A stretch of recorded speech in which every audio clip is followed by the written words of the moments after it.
السلام علیکم ورحمۃ اللہ وبرکاتہ۔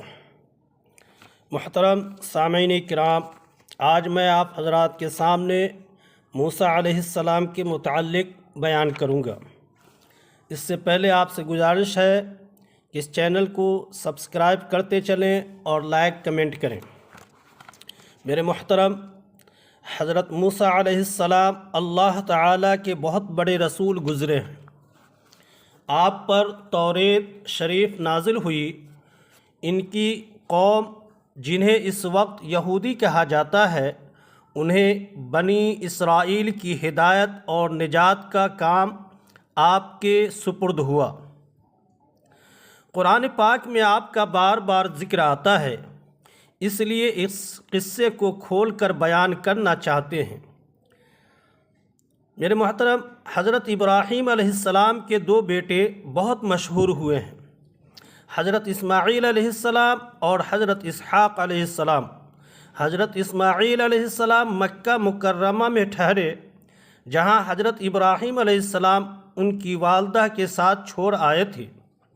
جہاں ان کی اولاد خوب پھولی پھلی، انہی میں ہمارے رسول پاک جناب محمد رسول اللہ صلی اللہ علیہ وسلم پیدا ہوئے۔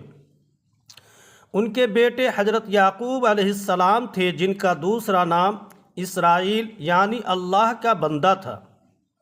ان کی اولاد بنو اسرائیل کہلائی۔ یہ لوگ حضرت یوسف علیہ السلام کی وجہ سے مصر میں آباد ہو گئے تھے، جہاں کا قصہ پہلے تحریر کر دیا گیا ہے، جہاں وہ مصریوں کے 400 سال تک غلام بنے رہے۔ مصر پر اس زمانے میں قبطیوں کی حکومت تھی۔ ان کا بادشاہ فرعون کہلاتا تھا۔ یہ بنو اسرائیل پر طرح طرح کے ظلم کرتا تھا۔ اللہ تعالیٰ نے رحم فرمایا اور بنو اسرائیل کی ہدایت اور آزادی کے لیے حضرت موسیٰ علیہ السلام کو پیدا کیا۔ میرے محترم سامعین، مصر کے بادشاہ فرعون کو نجومیوں نے بتایا کہ بنو اسرائیل میں بہت جلد ایک لڑکا پیدا ہونے والا ہے، جو تیری حکومت کو تباہ کر کے اپنی قوم کو آزاد کرا لے گا۔ اس خبر سے وہ پریشان ہو گیا اور اس نے حکم دیا کہ اس قوم میں جو بھی لڑکا پیدا ہو اسے ذبح کر دیا جائے، مگر لڑکیاں زندہ رہنے دی جائیں۔ جس سال حضرت موسیٰ علیہ السلام پیدا ہوئے، ان کی والدہ کو اس بات کا ہر وقت کھٹکا لگا رہتا تھا کہ کوئی دایا بادشاہ کو اس بات کی خبر نہ کر دے، مگر اللہ نے ان کو تسلی دی کہ تم فکر نہ کرو۔ جب بھید کھل جانے کا خطرہ زیادہ ہو گیا تو انہوں نے اللہ کے حکم سے انہیں ایک صندوق میں بند کر کے دریا میں ڈال دیا۔ دریا کے دوسری طرف فرعون کے گھر والے تھے۔ انہوں نے صندوق کو جو بہتے دیکھا تو اٹھا کر گھر لے گئے۔ انہیں خبر نہ تھی کہ آگے چل کر یہی لڑکا ان کے رنج کا سبب ہوگا۔ فرعون کی بیوی نے کہا، اسے قتل نہ کرو، یہ ہم سب کی آنکھوں کی ٹھنڈک ہے، ہمارے کام آئے گا اور اسے اپنا بیٹا بنا لیں گے۔ اب اس کے دودھ پلانے کی فکر ہوئی تو وہ کسی عورت کا دودھ نہیں پیتے تھے۔ ان کی بہن جو اس صندوق کے پیچھے لگی ہوئی تھی، یہ سب کچھ دیکھ رہی تھی۔ انہوں نے کہا کہ میں ایک انا کا پتہ دیتی ہوں جو اس کو پالے گی اور اچھی طرح دیکھ بھال کر لے گی، اور انہوں نے حضرت موسیٰ علیہ السلام کی ماں کا پتہ بتا دیا۔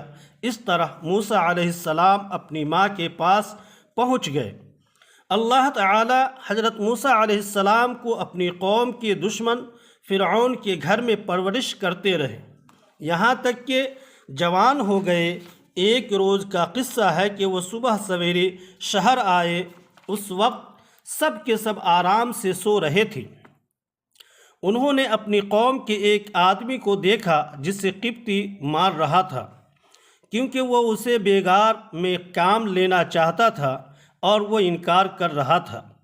حضرت موسیٰ علیہ السلام سے اپنی قوم کی ذلت برداشت نہ ہو سکی اور اس کی مدد کے لیے مجبور ہو گئے۔